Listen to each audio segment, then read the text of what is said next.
Kabupaten Kota Baru, khususnya untuk menyampaikan sebuah aspirasi.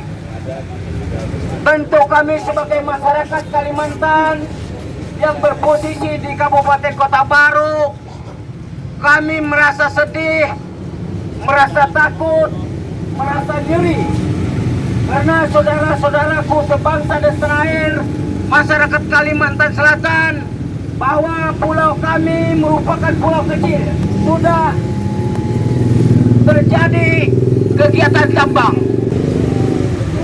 Kenapa hal ini menjadi ketakutan kami sebagai warga Kota Baru? Karena ini akan berimbas kepada kehidupan masa depan cucu kami. Maka dari itu kami minta kepada Bapak Gubernur, kepada Bapak-bapak anggota DPR Provinsi, pada dasarnya tolong selamatkan Pulau Laut Kota Baru dari kehancuran. Tentu background bawahnya kami mengatakan, kami memikirkan bagaimana kehidupan kedepannya cucu kami. Tentu kita berada di sini, kita yakini kita pasti mati. Tapi kampung halaman kita kalau babak belur yang terjadi sebuah kesedihan masyarakat, bercocok tanam tidak lagi subur, melakukan kegiatan ke laut sudah tercemar. Ini adalah merupakan sebuah pemikiran kita bersama. Maka dari itu kami datang untuk menyampaikan aspirasi ini kepada DPR. Namun alhamdulillah Bapak Kapolda, Bapak Andirian sebagai orang Kota Baru berstatement dengan bahasa yang indah dan memberi harapan, bahwa beliau mengatakan sampai detik hari ini di wilayah Kalimantan tidak ada tambang-tambang liar maupun tambang-tambang yang tidak memiliki izin. Kami mendengar itu bangga. Tapi tambang-tambang liar tidak ada. Yang ada adalah tambang tidak memiliki izin. Kami bicara bukan tambang liar, tapi tambang yang tidak memiliki izin. Ya kira-kira itu 11-12 sama saja. Saya berharap menyampaikan ini kepada DPR, karena kami memohon untuk bapak-bapak yang perlu kami informasikan, andal untuk menambang pulau laut sampai hari ini tidak ada di Dinas Lingkungan Kabupaten Kota Baru. Yang kedua, tambang perusahaan Cina yang masuk di Kabupaten Kota Baru dengan judul SD, ya, merupakan tambang Cina underground. Kita masih bangga, tapi amdalnya pun tidak ada. Kami berharap sebelum amdal diproses dengan baik, perusahaan tidak boleh melakukan aktivitas.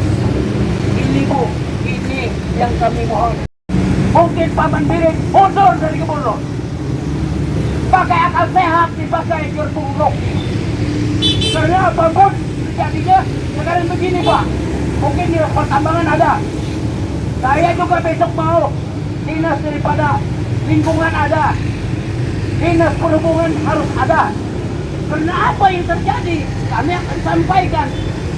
Jangan underpass dibangun sebelumnya perusahaan, rakyat terganggu. Rekomendasi 1, 2, 3 sampai harus tegas pemerintah provinsi. Ini benua kita saudaraku, ini lahan kita. Jangan sampai intik mati kehausan menendang di atas air. Ini contohnya saja. Sampai sekarang sadar tidak sadar, lombok naik, bawang naik, yang satu lagi beras naik, BBM naik haji juga naik. Nah, maka dari itu bantulah rakyat kita di Kalimantan secara keseluruhan, di Banyuwangi, beberapa kota. supaya bisa indah. Beda, harus tegas. Parang naman ini parang. Jadi harus tegas. Jadi kami mohon untuk sementara kita sama-sama menyampaikan aspirasi ini di dalam audit supaya kita bisa berpikirnya sama-sama, berikan masukan negara. Kira-kira itu aja kawan-kawan bangsa dan tanah air, Bapak Kepolisian Polda Kalimantan Selatan, saya banyak minta maaf.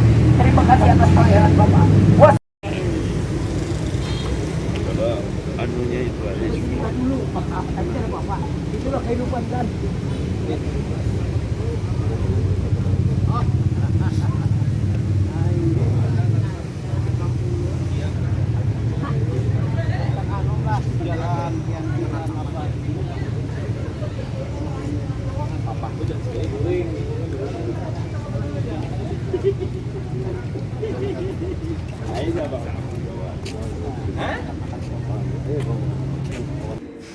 Kami kalau bicara kecewa, jujur saja kami kecewa.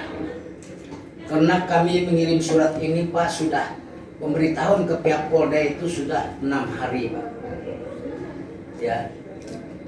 Apakah surat kami tadi tidak menjadikan sebuah catatan kecil dari Polda Kalimantan Selatan atau tidak, kami juga tidak tahu. Cuma kebiasaan baik secara bergerak di nasional maupun di wilayah Kalimantan Selatan yang dulu-dulu indah Pak. Jadi para hal-hal, tapi kelihatannya ini yang sangat saya terima kasih ini teman-teman anggota DPR reset ke daerah. Emangnya orang daerah itu mana dia? Ada Bung Madi, ada Bang Udin, ada Bung Yudi, ada Pak Helmi. Loh, apa? Di mana? Saya kan di Kota Baru. Tapi saya tidak saling menyalahkan pada adik-adik kami itu. Tapi fakta seperti itu. Nah maka dari itu secara usul saya mengucapkan terima kasih nih kepada Bapak Sekwan ini.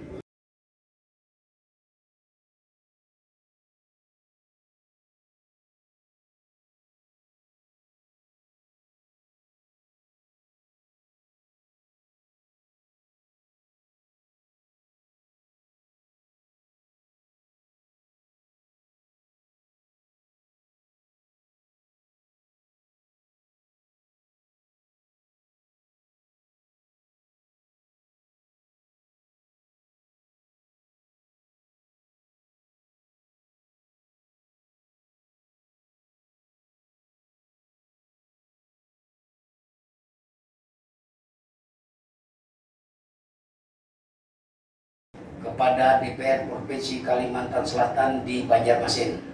Di sini gabungan Gerakan Penyelamat Pulau Laut, LSM Anak Kaki Gunung Sebatung, Laskar Pulau Laut menyampaikan aspirasi tuntutan. Pertama, mempertanyakan luas lahan tambang batu bara perusahaan Sidoglup ini Pak. Saya mohon maaf Pak, tidak menyuruh, tapi kepantasan kewajaran itu bagusnya Pak. Tambang itu sampai ada yang dihiga calon kantor pemerintahan di sekelilingan, bahkan di bawah kantor itu ya nambang. Tapi udah alhamdulillah polisi bagus sudah. Yang kedua, mempertanyakan dokumen AMDAL, PT, STJ, PT, SSJ, PT, SBC atau Subukukol. Itu yang pertama.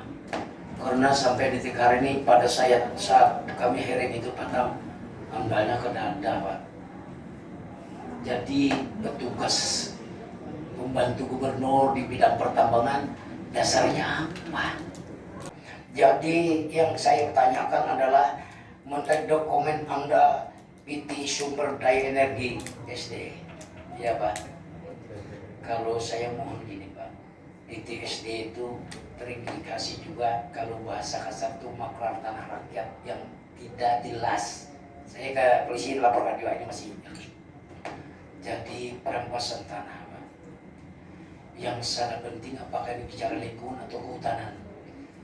Pembakar sepapah Murtinus itu menjual, apakah ini hutan CA Pak atau hutan makhluk yang rencana dibuat sebuah stock fire yang besar dari SD ya batu baranya dari wilayah Bungkukan turun ke wilayah Sempangan, itu pertama. Nah ini dinas perikanan tahu nggak, rasanya pengalaman yang sudah kami lalui, boleh saja tanah hutan mangrove, hutan bakau, tanah CA itu dipergunakan. Satu, kepentingannya apa? Yang kedua, mungkin mekanismenya harus ada MOU dengan Menteri Kehutanan. Kalau ini nyelonong-nyelonong ditebang di sebagainya, ya memangnya kita ini kada punya negara, Pak. Nah, jadi itu satu. Yang kedua, ini dibelah oleh perusahaan. Apakah sudah diteliti AMDA?